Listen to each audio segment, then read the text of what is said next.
என்ன விட்டா ரொம்ப பேசிட்டு போறானே? எங்க பேத்தி என்ன பண்ணிட்டானு நீ இப்படி பேசுற? உனக்கு அடிபட்டிருக்கேன்னு உதவி பண்றதுக்காக தானே வந்தா? அதுக்கு ஏன் அவளை திட்டிக்கிட்டு இருக்க? தாத்தா, அவ பண்ண விஷயம் எல்லாம் உங்களுக்கு தெரியாது.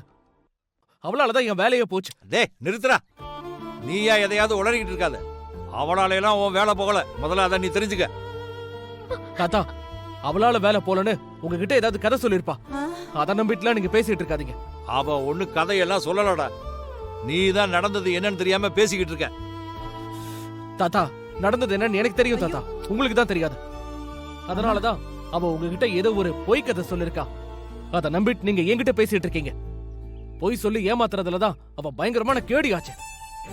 ஒருத்தர் ரெண்டு பேரையா ஏமாத்துனா ஒரு ஊரையே நம்ப வச்சு ஏமாத்தி என்ன கல்யாணம் பண்ணவளாச்சே.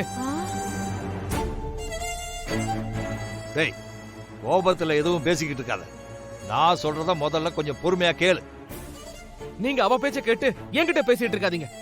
அவ ஒரு பெரிய ஃப்ராடு. நான் அவளை விட்டு போக கூடாதுங்கிறதுக்காக தான் என்ன விவசாயம் பண்ண சொல்லி என்ன டார்ச்சர் பண்ணிட்டு இருக்கா. இதுல தெரிய வேண்டாம் அவ எப்படிப்பட்டவன்னு. டேய், அவ முதல்ல இதெல்லாம் எதுக்கு பண்றான்னு உனக்கு தெரியுமா? தாத்தா வேண்டாம், நீங்க எதுவும் பேசாதீங்க. நீங்க பேசாம அமைதியா இருங்க. ஏமா, அவன் உன்னை புரிஞ்சுக்காம பேசிக்கிட்டு இருக்காமா. அதை கேட்டுக்கிட்டு என்ன சும்மா இருக்க சொல்றியா? அருளு, நீ இப்ப வரைக்கும் வானதி மனச புரிஞ்சுக்காம தான் நடந்துகிட்டு இருக்க. அவ எதுக்காக இப்படி எல்லாம் பண்றான்னு தெரிஞ்சா நீ இப்படி எல்லாம் பேச மாட்ட. தாத்தா, நான் சொன்னா நீங்க கேட்க மாட்டீங்களா? தயவு செஞ்சு உங்களை கெஞ்சி கேக்குறேன், நீங்க எதுவும் பேசாதீங்க. கொஞ்சம் அமைதியா இருங்க.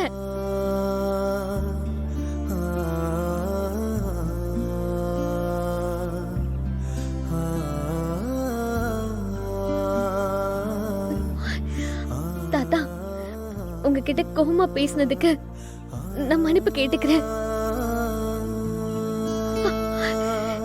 நீங்க போய் அடிப்பட்ட காயத்துக்கு முதல்ல மருந்து போடுங்க.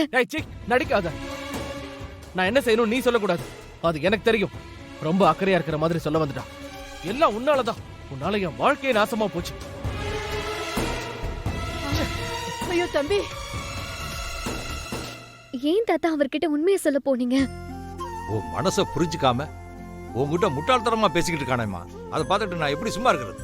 அவருக்கு என் மேல அளவுக்கு அதிகமான கோவம் இருக்கு தாத்தா. அதனால இப்ப நீங்க அவர்கிட்ட என்ன பத்தி என்ன சொன்னாலும் அது அவரு தப்பா தான் எடுத்துப்பாரு. உங்க மேலயும் கோவப்படுவாரு. இங்க பாரு, என் மேல கோவப்பட்டா பட்டுட்டு போகட்டுமா. எனக்கு அதை பத்தி எல்லாம் கவலை இல்ல. வேண்டாம் தாத்தா, யாருமே அவருக்கு துணையா இல்லைன்னு தெரிஞ்சா அவர் மனசு உடைஞ்சு போயிடுவாரு. அப்புறம் அவர் விவசாயம் பண்ண வரவே மாட்டாரு. அவருக்கு அந்த வேலை கிடைக்காம போயிடும். அவர் ஆசைப்பட்டபடி அவர் அமெரிக்காக்கு போக முடியாம போயிடும். நீ அவன் ஆசைப்பட்டது அவனுக்கு கிடைக்காம போயிடும்னு அவனை பத்தி கவலைப்படுற. நான் உன் வாழ்க்கையை பத்தி கவலைப்படுறேம்மா.